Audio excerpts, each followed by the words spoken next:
mas hoje eu quero falar um pouquinho mais sobre faculdades, tá? Mene, primeira coisa que eu quero desmistificar aqui, tá? Mene, precisa de faculdade para trabalhar na área de QA? Não, não precisa de faculdade para trabalhar na área de QA e nem para você realmente chegar até nível de liderança. Mene, se eu fizer faculdade é ruim? Não, nem um pouco. Na verdade, a faculdade vai te abrir muitas portas, tá certo? O André ele falou aqui, vai abrir vaga de novo do curso? Dessa vez eu vou entrar. Cara, sim, mais pra frente a gente vai falar sobre isso.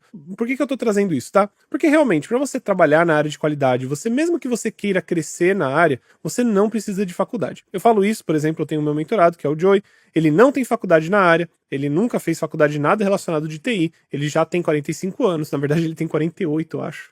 Ou 47 ou 48, eu não tô me lembrando direito agora. Mas ele tem 47 anos, por via das dúvidas, e ele não tem faculdade na área, e ele trabalha como que é a líder de uma empresa remotamente fora do Brasil. Então ele trabalha para uma empresa americana, e ele é líder, sem faculdade. Então só para vocês entenderem da onde eu tô tirando essas informações. Porque eu quero que vocês entendam aqui que eu não tô tentando trazer uma desinformação para vocês, eu tô só passando para vocês sobre coisas que são possíveis. E, gente, fez diferença para ele no processo dele, porque assim, como o Joey é um mentorado que eu acompanhei muito tempo de perto, eu consegui ver como que foi. E, sinceramente, não teve problema nenhum. Ele nunca precisou da faculdade para nenhuma das vagas que ele passou, obviamente. E foi super simples. Ah, Manny, tem vagas que é obrigatório você ter faculdade. Existem vagas, sim, que precisa ter faculdade, mas elas não são maioria. Longe disso, tá bom? Longe, longe disso. Ó, o André falou, eu quase entrei na última, tô estudando por conta, mas com a mentoria, com certeza, fica mais rápido o aprendizado.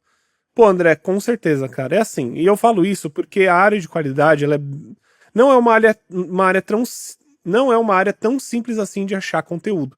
E por que eu falo isso? Eu falo isso porque mesmo nas faculdades, se você for fazer, por exemplo, eu fiz ciência da computação, fiz 5 anos de faculdade, basicamente. E, gente, eu tive 2 matérias, assim, 2 aulas que foram relacionadas à qualidade. Numa faculdade de ciência da computação, desenvolvimento de software, sabe? Então, é normal as empresas não levarem tanto. As faculdades não levarem tanto qualidade em consideração nessas horas. Apesar de qualidade fazer sim parte do processo de desenvolvimento de um software, né? Inclusive, grande parte do processo. Na verdade, todo o processo de desenvolvimento, um QA, ele tá acompanhando o projeto. E quando você tenta aprender sozinho, é muito difícil achar conteúdo. Aqui na Lumistech, a gente tenta trazer conteúdos diários sobre qualidade, justamente para te trazer máximo de informação possível para vocês conseguirem crescer e migrar para a carreira. Porém, é difícil achar conteúdo. Às vezes você precisa de conteúdos específicos, às vezes você precisa de um direcionamento, né?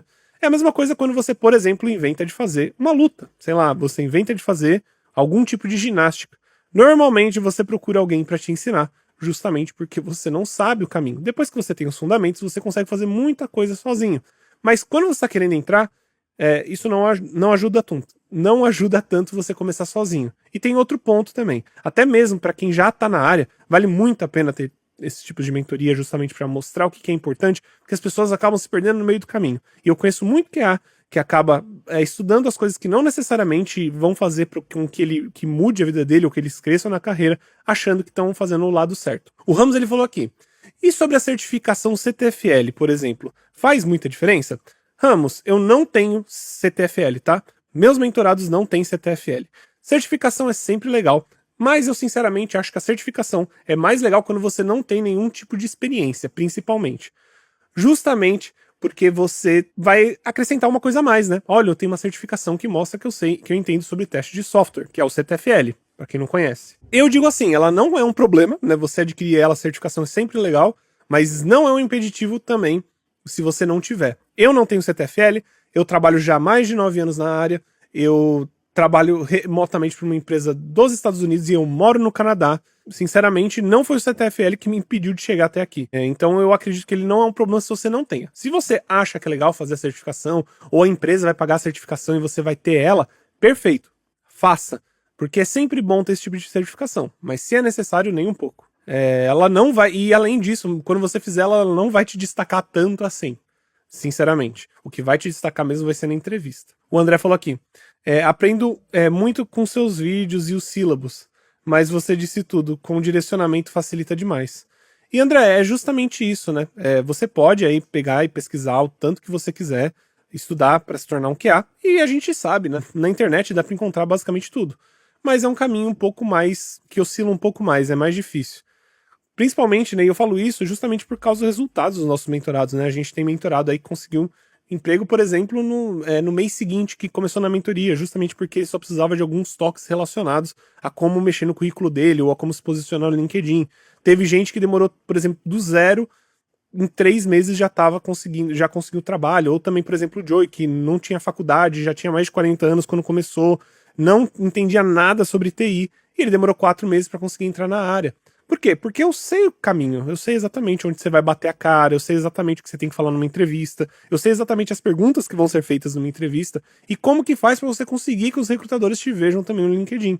A gente tem várias estratégias para isso, nada é tipo jogado ao ar, a gente não é como se eu não tivesse feito vários tipos de testes, não somente com os meus currículos e com o meu LinkedIn, mas até mesmo com mentorados passados, né, para entender o que é melhor que você tem que fazer para conseguir um emprego logo, né, porque inclusive esse é o foco da Lume, né, a gente não quer só te tornar um bom QA, a gente quer fazer com que você entre no mercado de trabalho, e a gente quer, com certeza, a gente vai fazer isso que todas as pessoas que passam pela Lume Stack sejam os melhores profissionais possíveis dentro da área. Internacionalmente e nacionalmente, tá, galera? Eu falo isso porque eu trabalho fora do Brasil já tem alguns anos, já tem bons 3, 4 anos. Na verdade, né, 4 anos, porque eu trabalho do Brasil. Eu trabalhei fora do Brasil mesmo quando eu morava no Brasil. Então, assim, eu sei o que eles querem entender, eu sei o que eles querem saber. E tem gente que às vezes entra na mentoria, galera. E eu chego pra elas e eu falo assim, cara, nessa situação que você tá, né, seu currículo, sua experiência, como por exemplo, uma experiência legal que nem a do Ramos, ganhando R$ 2.000, meu, não. Isso é a primeira coisa que eu falo, né, quando eu começo com o mentorado. Falo, cara, não, tá errado, vamos lá, vamos procurar um lugar novo. Porque se eles estão te pagando R$ 2.000 aqui, o que eles podem fazer é aumentar seu salário ou você pode trocar de empresa, que é o que é comum hoje na área de TI. O André falou aqui, tem muita informação solta, sem direcionamento, a gente dá muita volta e isso que você tá falando faz muito sentido. É um treinamento já com quem conhece o que precisa para não perder tempo. É cortar caminho, literalmente. Ah, e o Richard ele falou aqui também. Isso é bem real. Fiz um curso de DevOps e ágil, de cultura ágil na FIAP, e em nenhum momento, quando foi apresentado o ciclo, foi citado a área de teste. A não ser os unitários. Por sorte, eu já tinha ideia, fluxograma e como funciona algumas coisas. Pois é, cara, as pessoas não conhecem a área de QA, cara. Isso é muito triste.